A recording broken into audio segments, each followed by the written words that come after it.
Hello दोस्तों, welcome back to another video. दोस्तों, आज की वीडियो में देखने वाले हैं pre trial stages of a criminal cases, यानी कि किसी भी क्रिमिनल केस का प्री ट्रायल स्टेज किसे कहते हैं, जिसकी हम जनरली जानते हैं कि कोर्ट में ट्रायल कब चलता है। तो तब चलता है जब कोर्ट में चार्जशीट फाइल की जाएगी।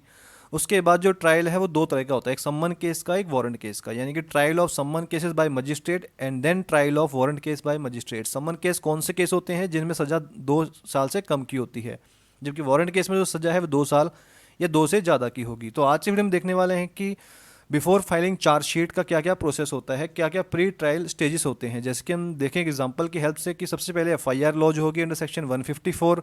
उसके बाद इन्वेस्टिगेशन बाय पुलिस अथॉरिटीज़। उसके बाद सेक्शन 27 ऑफ एविडेंस एक्ट में सबूत इकट्ठे किए जाएंगे। देन चार्जशीट को प्रिपेयर करके रिमांड ली जाएगी under section 167 CrPC, and thereafter bail को लेने के बाद कोर्ट में ट्रायल, जो प्री ट्रायल है, वो खत्म हो जाएगा। तो इसी को हम डिटेल्स में जानने वाले हैं इस वीडियो की हेल्प से। दोस्तों, चैनल पर नए हैं, फर्स्ट टाइम आए हैं तो चैनल को सब्सक्राइब कीजिए ताकि इस तरह के इंपॉर्टेंट लीगल अपडेट्स आप तक टाइमली पहुंच सकें। तो आइए दोस्तों, स्टार्ट करते हैं आज का वीडियो और देखते हैं प्री ट्रायल स्टेजेस के बारे में किसी भी क्रिमिनल केस का। तो सबसे पहला स्टेप होता है FIR under section 154 of CrPC. तो FIR is the first stage of a criminal trial, but actually it is a pre trial stage. जैसे कि हम जानते हैं कि एफआईआर सबसे पहला स्टेज होता है किसी भी केस को ट्रायल करने का, लेकिन एक प्री ट्रायल स्टेज इसको माना जाता है। Whenever any cognizable offence is committed by any person, then FIR is launched by the police officer against him. जब भी कोई कॉग्निजेबल ऑफेंस कमिट किया जाता है किसी भी पर्सन के द्वारा, तो उसकी एफआईआर जो है पुलिस ऑफिसर के द्वारा उसके अगेंस्ट लॉन्च की जाती है। That complaint is launched orally और reduced into writing before the police station within whose jurisdiction the offence is committed. यानी कि जो कंप्लेंट है वो लॉन्च की जाती है ऑरली, और उसके बाद राइटिंग में रिड्यूस कर दी जाती है इन राइटिंग में, किसके द्वारा? पुलिस स्टेशन के द्वारा। और वो कहाँ पे होगा? जिसकी ज्यूरिडिक्शन में कोई भी अपराध को कमिट किया गया है। यानी कि जो भी कोई अपराध किया गया है जिस पुलिस स्टेशन की जुरिस्डिक्शन में, वहाँ की जो पुलिस होगी उसको एक ओरली के लेके उसको राइटिंग में एक एफआईआर लॉन्च करेगी। तो दोस्तों, किसी भी केस में एक बार एफआईआर लॉन्च होने के बाद, मतलब अंडर सेक्शन 154 ऑफ सीआरपीसी में कोई भी इंफॉर्मेशन इनकॉग्निजेबल केस में रिकॉर्ड होने के बाद नेक्स्ट स्टेप होता है उसका इन्वेस्टिगेशन करना। The second step is after the lodging of an FIR under section 154 is the investigation by the IO of the matter as per section 156 and following the procedure provided under section 157। तो इसके लिए हमें section 156 और 157 को जानना बहुत जरूरी है। सेक्शन 156 में कहा गया है कि police officers power to investigate cognizable cases. तो पुलिस वालों को राइट है कि किसी भी कॉग्निजेबल केस में without the order of magistrate, या बिना किसी मजिस्ट्रेट के ऑर्डर के, और इवन आउटसाइड द जुरिस्डिक्शन में भी जांच पड़ताल कर सकते हैं। जैसे कि हमने सेक्शन 154 में देखा कि अगर पुलिस एफआईआर लॉन्च नहीं करते हैं तो सुपरिटेंडेंट ऑफ पुलिस को बाय पोस्ट भेजो, अगर उन्हें लगता है कि इन्वेस्टिगेशन के लिए अगर कोई डायरेक्ट कहेगा तो। लेकिन अगर सुपरिटेंडेंट ऑफ पुलिस ने भी नजर इग्नोर कर दिया एफआईआर को, तो 156(3) की एप्लीकेशन लगा के जो है कोर्ट से मजिस्ट्रेट को अप्रोच कर सकते हैं। और अंडर सेक्शन 156(3) में मजिस्ट्रेट के पास ये पावर है कि पुलिस को एफआईआर लॉन्च करने के लिए ऑर्डर देना होगा। जैसे कि ये एक प्री कॉग्निजेंस स्टेज है जो कि हम इसमें आज की वीडियो में देख रहे हैं। तो 157 में 157 में क्या होता है कि प्रोसीजर फॉर इन्वेस्टिगेशन, यानी कि क्या प्रोसीजर होगा। तो पुलिस वाले जो है कोर्ट को ये इन्फॉर्मेशन देते हैं, सूचना देते हैं कि कोई कॉग्निजेबल ऑफेंस बन रहा है, तो उसकी सूचना वो कोर्ट में देंगे। अगर उन्हें लगता है कि कोई कॉग्निजेबल ऑफेंस नहीं बनता है तो इन्फॉर्मेंट को मना कर देंगे और कह देंगे कि जो रिपोर्ट दी है उसमें कॉग्निजेबल ऑफेंस नहीं बनता है। And during the investigation, a police officer can arrest a suspect and took him for remand.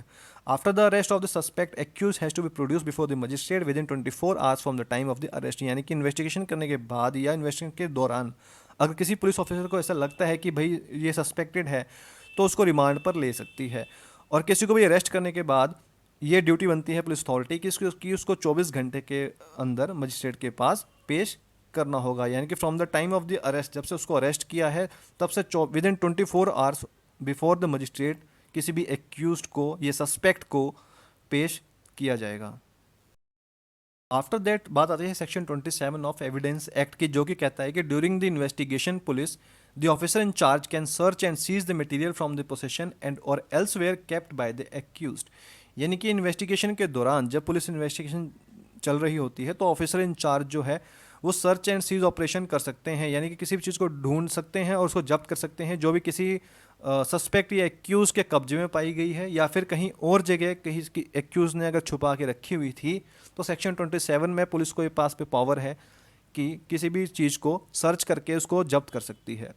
उसके बाद बात आती है चार्जशीट की।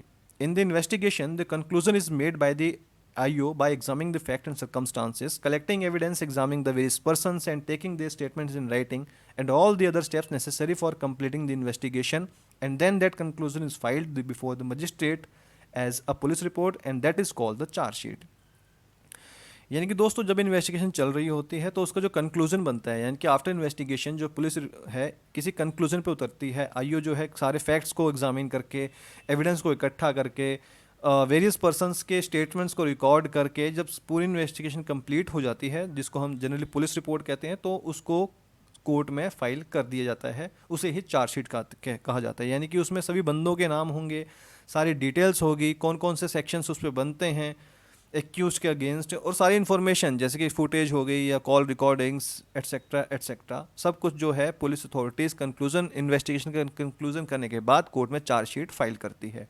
When the police officer finds that only incriminating substance and the prima facie case is made out, then he put up a charge sheet against the accused before the magistrate. यानी कि दोस्तों जब भी police officer को ऐसा लगता है कि चार्जशीट में उसके खिलाफ कोई सेक्शन बनता है, यानी कि कोई रिपोर्ट तैयार हो चुकी है, तो उसके बाद उसको कोर्ट में फाइल किया जा सकता है। और चार्जशीट को फाइल करने के बाद ही जैसे कि हम देखते हैं एक्चुअल ट्रायल स्टार्ट होता है। तो चार्जशीट फाइल करने का भी बेसिकली टाइम होता है जो कि 60 दिन और 90 दिन का होता है cognizable and non cognizable cases में। तो जनरली होता क्या है कि इस केसेस में विद इन टाइम पीरियड में कोर्ट में चार्जशीट फाइल करनी होती है, यानी कि पुलिस को इन्वेस्टिगेशन कंप्लीट करनी होती है, उसके बाद कोर्ट में चार्जशीट फाइल की जाती है, जिसके बाद कोर्ट का काम शुरू, यानी कि एक्चुअल जो ट्रायल है वो स्टार्ट हो जाता है। आफ्टर दैट मेन प्रोविजन है रिमांड अंडर सेक्शन 167।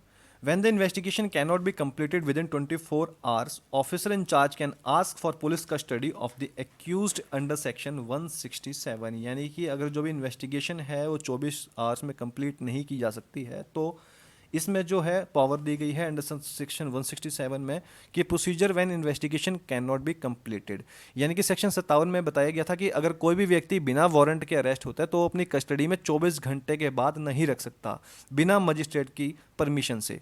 और अगर पुलिस को ऐसा लगता है कि कार्रवाई जो है 24 घंटे में नहीं हो पाएगी, तो जुडिशियल मजिस्ट्रेट के पास एक्यूज्ड को लेकर जाया जाएगा, और जो जुडिशियल मजिस्ट्रेट को लगता है कि ज़रूरत है बढ़ाने की तो उसको सज़ा को बढ़ा सकता है। लेकिन ये जानना जरूरी है कि 15 दिन से ज़्यादा वो किसी भी हाल में पुलिस कस्टडी में बंदे को नहीं रख सकते, और इन 15 दिन में चाहे तो वो एक्यूज को जुडिशियल कस्टडी या पुलिस कस्टडी भेज सकते हैं, पर पुलिस कस्टडी किसी भी केस में 15 दिन से ज़्यादा की नहीं होगी।